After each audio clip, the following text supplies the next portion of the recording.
सपा प्रत्याशी डिंपल यादव ने नामांकन किया। साथ में अखिलेश यादव, रामगोपाल यादव, शिवपाल यादव भी पहुंचे। सपा के अन्य नेता भी पहुंचे। नामांकन के दौरान बीएसपी के गुलशन साख सपा में शामिल हुए। मैनपुरी लोकसभा सीट से बीएसपी के प्रत्याशी घोषित हुए थे गुलशन साख का टिकट काटकर शिव प्रताप यादव को बसपा ने अपना प्रत्याशी बनाया है। टिकट कटने से नाराज गुलशन साख सपा में हुए शामिल। किसका है ये भारतीय जनता पार्टी के लोग, ये ताली थाली और घंटी बजाने वाले लोग, गारंटी की जो घंटी बजा रहे हैं, ये गारंटी नहीं है, ताली थाली वाली आवाज़ है। ये जो गारंटी है, सोचो जिनका हर बात झूठी हो और झूठे वादे किए हों जिन्होंने, और समय समय पर जनता को गुमराह करने के लिए बहुत सी संस्थाओं का सहारा लेना पड़ा हो। ये अमेरिका की नकल कर रहे हैं, नेशन फर्स्ट, ये अमेरिका का नारा है। हमारे मुख्यमंत्री जी कभी अमेरिका नहीं गए। अरे हमारे मुख्यमंत्री जी जो एटा में जो बिजली घर बना है उसका नाम नहीं ले पा रहे हैं, वो नेशन फर्स्ट क्या लाएंगे? 3x660 super critical thermal plant Mainpuri खत्म होते ही एटा में शुरू हो जाता है कारखाना। अगर वो लग गया होता तो आज गरीब को, किसान को बिजली मुफ्त मिल रही होती, सस्ती मिल रही होती। बताओ, बिजली का महंगा हो गया बिल। और नेशन फर्स्ट का नारा देने वाले, हमें खुशी है इस बात की समाजवादियों को। और मुझे याद है जिस समय मैं लैपटॉप बांटने जा रहा था, नेताजी से लेकर के समाजवादी पार्टी के लोग इस पक्ष में थे कि गरीब परिवारों को भी लैपटॉप मिले। समाजवादियों ने जो लैपटॉप बांटा था, आज मैं आपसे कहना चाहता हूँ, आप गूगल कर लेना, अमेरिका के बहुत सारे सिटीज़ में, उनके स्टेट में आज लैपटॉप डिस्ट्रीब्यूशन चल रहा है। आज अमेरिका के कई स्टेट्स में, कई डिस्ट्रिक्ट में, सिटीज़ में लैपटॉप डिस्ट्रीब्यूशन हो रहा है। और लैपटॉप इसलिए बांटा जा रहा है कि वहाँ के गरीब बच्चे अफोर्ड नहीं कर सकते। अभी बिल गेट्स आए थे और प्रधानमंत्री जी का उनसे मुलाकात हुई तो डिजिटल डिवाइड पे बात कर रहे थे। याद कीजिए, डिजिटल डिवाइड पे बात हुई थी। और अभी बहुत से उद्योगपति और आ रहे हैं, वो भी डिजिटल डिवाइड पे बात करेंगे।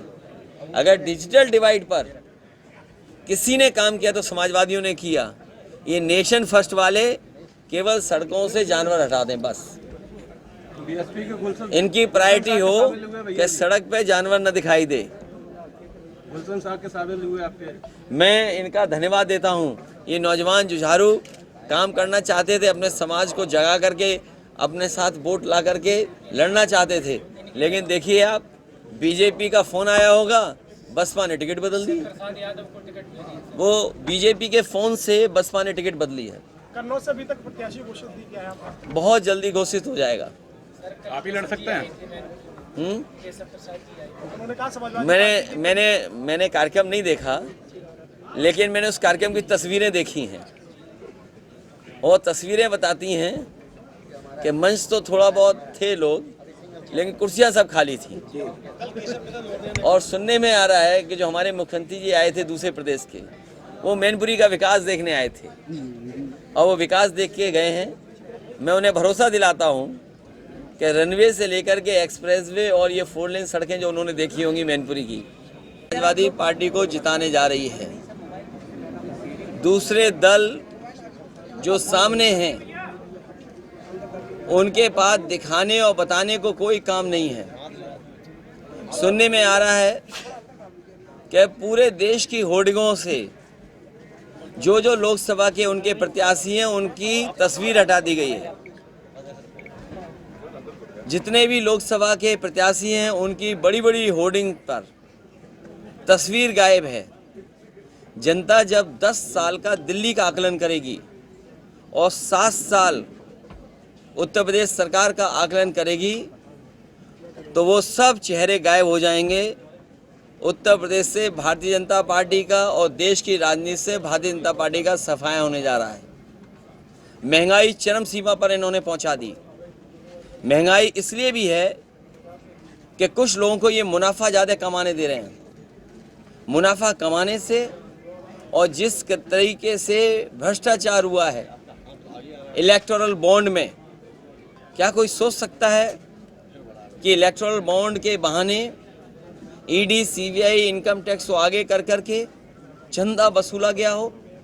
1000 करोड़, 600 करोड़, 400 करोड़, ये बीजेपी के लोग बहुत प्रचार कर रहे थे वैक्सीन का। सुनने में आ रहा है वैक्सीन वाले से भी इन्होंने चंदा वसूल लिया। सोचिए आप, तो जहां इलेक्टोरल बॉन्ड से चंदा वसूला है उसकी वजह से भ्रष्टाचार और महंगाई बढ़ी है। मुनाफा जो कमाने को मौका दे रहे हैं उससे महंगाई बढ़ी है। और इधर खबरें आ रही हैं और जो सरकारी आंकड़े बता रहे हैं और जो जगह जगह सर्वे हुए हैं, महत्वपूर्ण संस्थाओं ने जो सर्वे किए हैं, बेरोजगारी चरम सीमा पे पहुंच गई। 80 और 90% पढ़ने लिखने वाला नौजवान बेरोजगार है। मुझे याद है कन्नौज का ब्रजेश पाल, जिसने आत्महत्या कर ली, और आत्महत्या करने से पहले उसने कहा कि मैंने इतनी पढ़ाई की, मेहनत की और डिग्री हासिल की। उसने अपनी डिग्रियां चला दी और कहा कि जिस डिग्री से मुझे नौकरी नहीं मिल सकती उस डिग्री का क्या फ़ायदा। उसने आत्महत्या कर ली। जो लोग विश्व गुरु बनाना चाहते हैं उनकी सरकारों में किसानों ने 1 लाख आत्महत्या की है। दिल्ली की सरकार जब से आई है 2014 से और अभी तक का अगर आप आंकड़ा देखेंगे एनसीआरबी का, 1 लाख किसानों ने आत्महत्या की। ये वही लोग हैं जो किसानों के लिए काले कानून ला रहे थे। अंतोगत्वा इन्हें कानून वापस लेने पड़े। हजारों किसान उसमें शहीद हो गए। किसान ये बात नहीं भूला है और किसान ये बात भी नहीं भूला है कि उसकी आय दोगुनी का वादा किया था। आज किसान की किसी फसल की आय दोगुनी नहीं है। फसल तैयार है, सरकार क्या रेट दिलवा पा रही है? कहने को तो इन्होंने भारत रत्न दिया है चौधरी चरण सिंह जी को, स्वामीनाथन जी को, लेकिन क्या किसानों को जिनके लिए जीवन भर चौधरी चरण सिंह जी ने संघर्ष किया और स्वामीनाथन जी कमीशन ने जो रिपोर्ट बनाई जिससे किसानों को लाभ मिलता, क्या ये सरकारी या कानूनी अधिकार दे पा रहे हैं किसानों को एमएसपी के लिए? ये बड़े सवाल हैं। और इनकी सरकार में तो हर परीक्षा लीक हो रही है। अभी तक 10 परीक्षाएं वो लीक हो गई हैं। जानबूझ करके इन्होंने नौजवानों से नौकरी छीनी है। ये नौकरी नहीं छीन रहे हैं, ये आरक्षण नहीं देना चाहते हैं, क्योंकि वो जानते हैं सरकारी नौकरी देनी पड़ेगी तो आरक्षण देना पड़ेगा। ये आरक्षण नहीं देना चाहते, इसलिए नौकरी के जानबूझ करके पेपर लीक करा रहे हैं।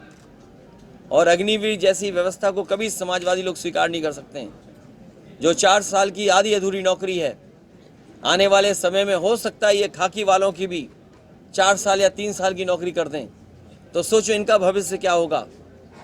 इसलिए सोच रहे हैं नौजवान और भारतीय जनता पार्टी का सफाया करने जा रहे हैं। मैंने कई बार फार्मूला बताया, फिर बताता हूं कि 60 लाख बच्चे जो प्रभावित हुए हैं परीक्षा लीक से, उनके केवल माँ बाप को अगर हम जोड़ दें, एक परिवार में अगर 3 सदस्य 3 वोटर हैं, उनका हिसाब किताब अगर हम लगा लें तो 3 गुणा 60 लाख, 1 करोड़ 80 लाख। और यही 1 करोड़ 80 लाख अगर हम 80 लोकसभाओं में भाग दे दें तो हर लोकसभा में 2,25,000 वोट केवल पेपर लीक से नौजवानों का भविष्य डुबा करके कम हो गया है। तो ये सरकार कहाँ बचेगी? जो लोग 400 पार की बात कर रहे हैं वो हारने जा रहे हैं, अपनी हार छिपाने के लिए 400 पार कह रहे हैं। और अगर 400 पार ही कर रहे होते तो क्या झूठे मुकदमे लगा करके दिल्ली के मुख्यमंत्री को जेल भेजना पड़ता? झूठे मुकदमे लगा करके, साजिश करके, षड्यंत्र कर करके झारखंड के मुख्यमंत्री को जेल भेज दिया। जिन्हें 400 पार का सपना दिखाई दे रहा है, क्या उन्हें जेल भेजना पड़ता? इनकम टैक्स, ईडी, सीबीआई को आगे करना पड़ता? प्रशासन को आगे करना पड़ता? जनता इस बार इंतजार कर रही है इनका, और इनका जवाब अपने वोट के माध्यम से देंगे। उत्तर प्रदेश सहित पूरे देश से भारतीय जनता पार्टी का सफाया होने जा रहा है। अध्यक्ष जी गुलशन साहब के